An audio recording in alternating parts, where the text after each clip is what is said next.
Welcome back to 101 Sports. I'm now joined by Matt Dowdle and Alex Rosenbaum. We're going to have a little fun here. The NBA trade deadline is fast approaching, and our NBA analysts have come up with some trades that they think would make a couple of championship contenders push them closer towards that Larry O'Brien trophy. Guys, we're going to start out with three teams, the Los Angeles Lakers, the Boston Celtics, and the Orlando Magic. Starting with the Lakers, Alex, what do you think they should be trying to look for come the deadline? As you can see here, we've got the Lakers roster, starters up top, reserves below.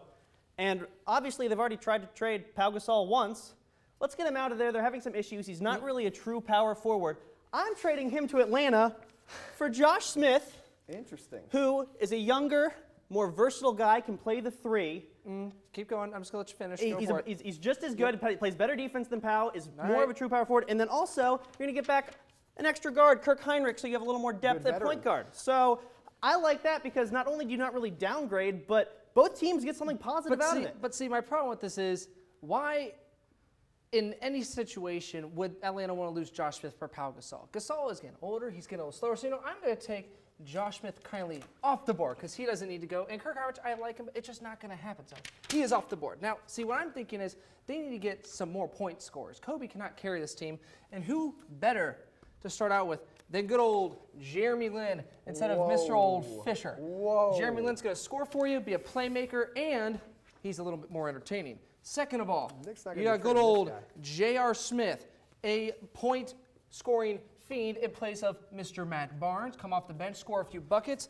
If you're lucky, you may go for 30. And then finally, you got to sacrifice something if you're the Lakers, so we got to lose Mr. Bynum, but Tyson Chandler will more than make up for that on the defensive end of the stick. You're losing points at the center. You've got two centers still playing. Jeremy Lin, no one's going to trade for him. Love the kid, but that's too much chance. I agree. This is all right. Like, if this could happen, but I don't see the Knicks doing this. Another issue you see is there's no way New York is trading Lin with how hyped he's been. I don't see the trade coming through. But they get the big man buying him. Let's move our focus to another aging contender, the Boston Celtics. What are your guys' thoughts on who they could possibly trade? Matt, we're going to start with you. Who could you guys see the Celtics trying to move as they go down the deadline? A lot of rumors have come around Rajon Rondo as being a possible trade contender. He's been talked about going to a couple teams. You're also seeing Paul Pierce mentioned, the all-star Pierce. You're seeing guys like Kevin Garnett be brought up, though I don't know if they would actually go with trading KG.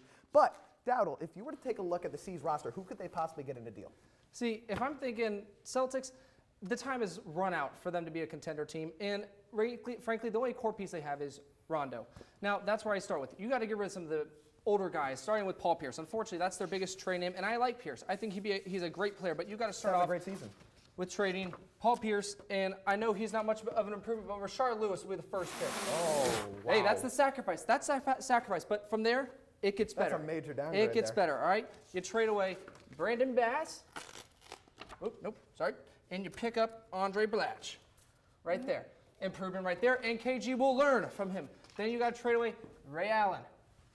And you get my man Jordan Crawford. What? Right there. Man, you're not making a lot of sense here. You're getting some youth. And then you're going to pick up just along the way, after Mr. KG leaves and his future replacement, Mr. JaVale McGee. Thought process on this entire thing. Youth. Downgrade.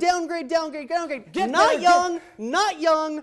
There's so much worse. This contract is the worst contract in the NBA. And it'll be done after this year. If they trade for him, they'd amnesty him. He's younger. He is a young and uprising star, and he will learn for a season under KG. They go from a playoff contender to a rebuilder. Matt, you're losing me a little bit. That's what you got to do. You got to rebuild. What do you see the Celtics Mine's really simple. Okay, you want to attract free agents next year. So who do you go to? You go to Memphis, who's looking for a closer, and you trade for Rudy Gay. How is that an improvement on Pierce? Because it's not an improvement. It's trading off. This is actually getting younger while still staying marketable. This guy will attract a top-end star by being the third guy on the team. He's a scorer, and you're getting Paul Pierce's contract off the books. It's very interesting to see if the Celtics will be willing to part with Pierce, but a guy like Gay, he's got such great talent. He would be very interesting to see. Matt, again, I'm not really seeing him. Go young, my man. Go young. You know what? Let's take a look at another contender, the Orlando Magic, a team that's been talked about a lot.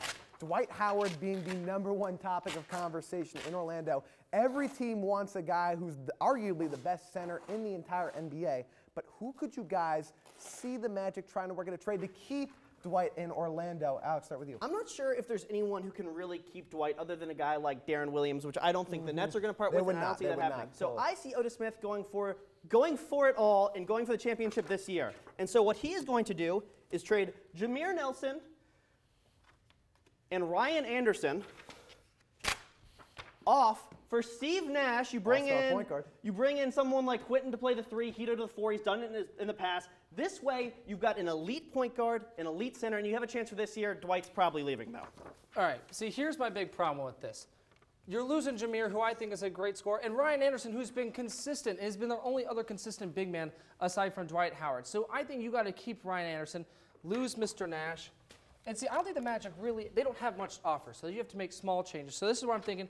They get rid of big old Baby Davis, and you get Mr. Lamar Odom. All right, this will bring some nice depth off the bench, hopefully Magic would be willing to part with, too. consistent big man who can go in for Anderson or Turkoglu or Howard if they need a sub, who will play, or he can go in He and has play been small. sent down to the D League already this year. He has come back. He is not the same player he was. First He off, will I don't prove- think either team sees the merit of that trade. I just think it's trading one bad player for another bad player. It's I definitely think you questionable get if some they would make change. that deal, but Odom, maybe a change of scenery, you never know. And Nash in Orlando with Dwight, be a Yeah. lot of fun alley-oops, so it'll be fun to watch. All right, well, guys, we have a major cleanup here in Studio B, so while we take care of this, we have to step away. But when we return, Kurt will be joined by our MLB experts to talk some fantasy baseball. You're watching 101 Sports.